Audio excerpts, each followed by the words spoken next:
네, 안녕하세요. 네, 네, 관세평가 담당하고 있는 허준 관사입니다. 네, 우리 이제 압축 정리 과정을 앞두고 있고요. 압축 정리 과정을 앞둔 상황에서 압축 정리 과정을 어떻게 진행할 건지, 그리고 관세평가 과목에 관련돼서 어떻게 하면 합격을 할 수 있는지 공부 방법, 그리고 이런 공부법은 좀 피해야겠다라고 말할 수 있을 것 같은 불합격하는 방법? 좀 말이 좀 세긴 하죠. 어쨌든 좀 지양해야 될 부분, 여러분들이 어떤 것들이 있는지 한번 살펴보는 시간을 갖도록 하겠습니다. 네. 네, 일단은 관세사 시험 합격하는 공부법이고요. 미리 말씀드리지만 관세 평가 관련돼서 제가 정리를 한 겁니다. 한번 먼저 쭉 보겠습니다. 쭉 보시면은 뭐 이렇게 쭉쭉 되어 있고 법령 암기까지 돼야 된다라고 되어 있는데, 여러분들 평가라는 과목이 실제로 얼마 전에 시험이 있었죠. 관세평가 시험 문제를 보셨는지는 모르겠지만, 원래 최근 한 직전 3년 정도는 단순 법령 서술 위주로 이제 문제가 출제됐어요. 예. 그래서 이제 공부 방향 자체가 이제 법령만 암기하면은 되겠지, 법령만 암기하면 되겠지, 관세평가 쉽네, 할만하네, 이런 인식들이 한 최근 3년 정도 자리 잡고 있었단 말이에요. 근데 이제 강사 입장에서는 이제 불안한 거죠. 원래 관세평가는 그런 과목이 아니거든요. 원래 관세평가는 굉장히 이제 이해를 바탕으로, 깊은 이해를 바탕으로 해서 주어진 사례를 이제 서술해가는 과목인데, 그래서 그 관세평가 강의할 때는 법령은 이제 무조건 필수적으로 암기를 해야 된다. 근데 이제 시험 문제 유형이 어떻게 바뀔지 다 모르니 좀 심도 깊은 공부도 병행을 해야 된다 라고 이제 방향을 잡았었죠. 그렇게 했는데 여지없이 올해 수험생들을 크게 이제 당황시킬 만한 문제들이 출제가 됐어요. 한마디로 문제 트렌드가 완전히 바뀌었고요. 단순 서술보다는 어려운 사례를 주고 그에 따른 평가 판단을 하도록 이제 올해 문제가 출제가 되었습니다. 내년에 또 어떻게 될지 모르겠죠. 그렇기 때문에 단순히 이 법령만 암기해서는 관세평가에서 고득점을 받을 수 없다. 반드시 각 주제에 대해서 이제 심도 깊은 이해가 뒷받침돼야 되고, 그 다음에 평가 판단의 근거를 체계적으로 여러분들이 이제 정리를 해야 됩니다. 우리 평가가 어떤 과목이에요? 과세 가격을 정하는 학문이잖아요. 그 과세 가격을 여러분들이 딱 계산해서 나왔을 거잖아요. 그럼 그 가격이 왜 나왔는지 근거들이 다 있을 거란 말이에요. 그렇죠? 그 근거들을 빠짐없이, 누락 없이 쓰는 게 여러분들이 고득점을 받는 방법입니다. 예. 그 다음에 WTO 협정이나 뭐 이슈 사례 같은 것들, 예. 사례라고 하면은 뭐 협의회 사례, 그 다음에 뭐 그 심판원 사례, 법원 사례가 있겠죠. 그래서 올해 시험 문제에서 대법원 판례가 나왔었고요. 예.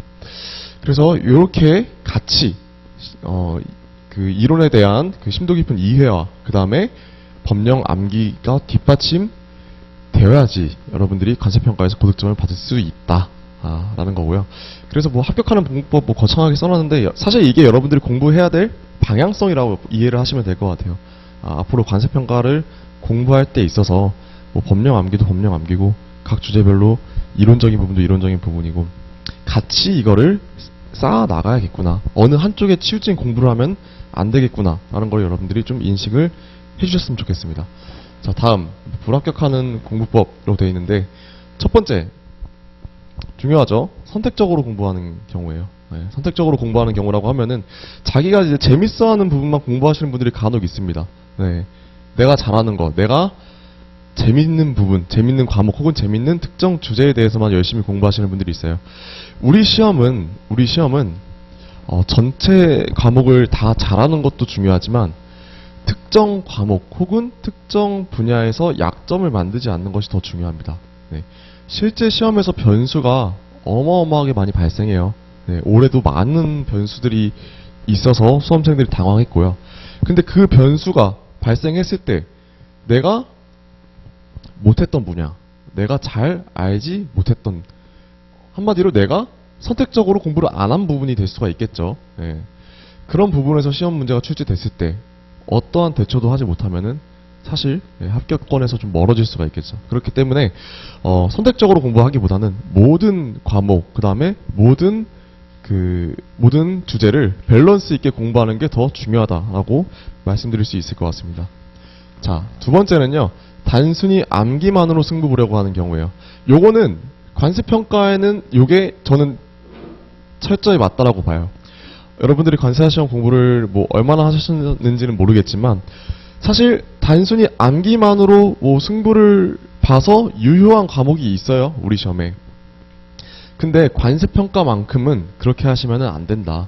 관세평가는 단순히 암기만 해서는 언젠가 반드시 한계점에 도달하실 수밖에 없습니다. 여러분들이 그냥 법령 암기만 해서 쓰는 연습을 한 사람이랑 여러 사례, 그 다음에 여러 케이스를 다 학습하고 답안을 서술한 사람이랑 답안의 차이는 반드시 존재하거든요. 그렇기 때문에 단순히 암기만으로 승부를 보려고 하시면 안 되고, 철저히 이제 이해도 같이 수반이 돼야 된다. 실제 시험 문제가 법령 서술, 사례 분석 중 어디에 중점을 두는지 알 수 없으므로 단순히 암기만 하면은 여러분들 위험하다.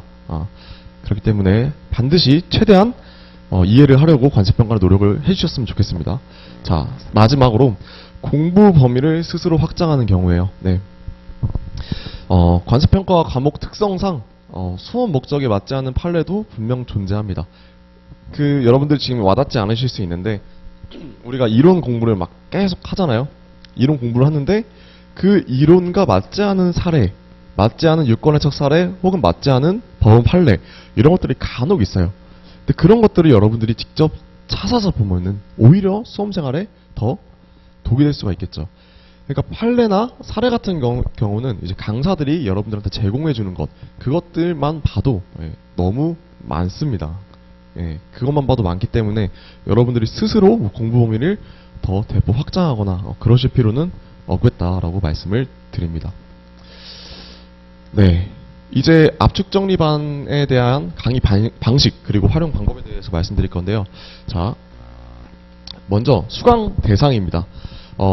우리가 원래 기본 강의는 16번 강의를 하고 압축정리 과정은 반인 8번 강의를 하거든요. 일주일에 한 번씩 2달 동안.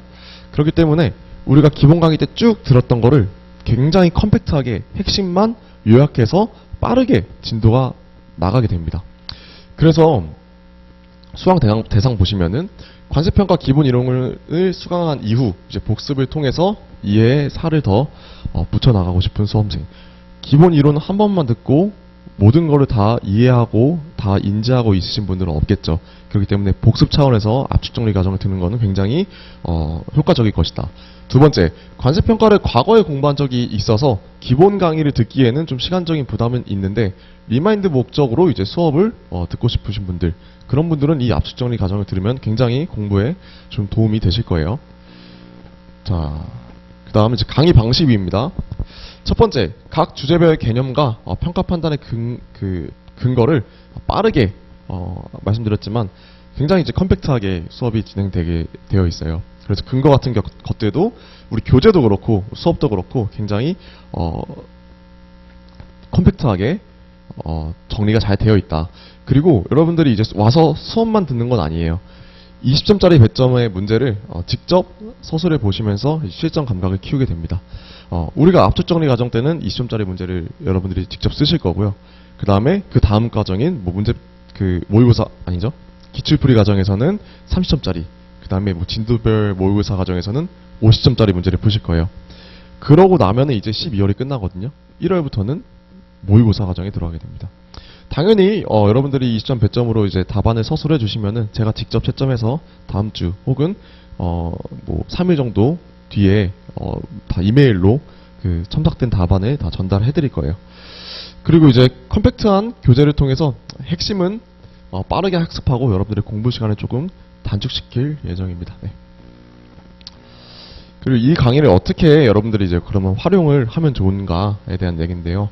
사실 이게 압축정리 수업이기 때문에 제가 원래는 예습하라는 말을 잘 안 하는데 압축정리 과정 같은 경우에는 여러분들이 한번 보고 그 다음에 수업을 들으시는 게 더 효과적입니다.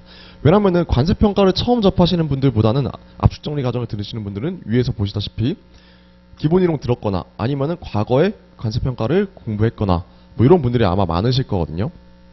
아니면 관습평가의 대략적인 뭐 틀을 잡기 위해서 들으시는 분들도 물론 있겠죠. 그래서 굉장히 이제 수업이 이제 컴팩트하기 때문에 내가 오늘 나갈 진도에 대해서 아무런 뭐 뭔가 인지가 없이 와서 들으시는 것보다 책 한 번이라도 미리 읽고 와서 들으시는 게 훨씬 효과적입니다. 여러분들이 혼자 볼 때 이제 몰랐던 개념들이 당연히 있겠죠. 그런 것들을 수업 때 들으시면서 내가 몰랐던 게 어떤 내용이구나 라는 거를 좀 빨리 효과적으로 좀 익히실 수 있을 거예요. 그 다음에 우리 이제 압축정리 교재 제가 따로 만들었어요. 이 교재가 근거 위주로 이제 구성이 되어 있고요. 물론 사례, 협정 이런 것도 다 들어가 있습니다. 그리고 제가 이번 교재 만들 때 중점을 뒀던 거 뭐냐면은 최대한 얇게 만들자. 예. 여러분들 책 많으시잖아요. 우리 관습평가 기본서도 있고 저희가 또 법령집도 만들었고 그다음에 협정에 대한 내용도 있을 거고 그리고 이제 압축정리 교재가 있는데 이 압축정리 교재 같은 경우에는 저는 이제 최대한 핵심만 그리고 근거들 위주로 그러니까 여러분들 채점할 때 이제 판단의 요소들 즉 배점이 들어가는 부분들 위주로 이제 압축정리 교재를 제가 준비를 했어요. 그래서 이 교재를 바탕으로 해서 여러분들이 좀 필요하신 경우에 더 살을 붙여서 최종적으로 이제 관습평가 과목을 단권화시키는 것도 굉장히 좀 효율적일 것이라고 생각이 듭니다. 네. 네, 이렇게 해서 관습평가 과목에 대해서는 이제 마치도록 하겠고요. 질문 있으시면은 이제 편하게 질문 주시면 제가 답변해 드리겠습니다. 네.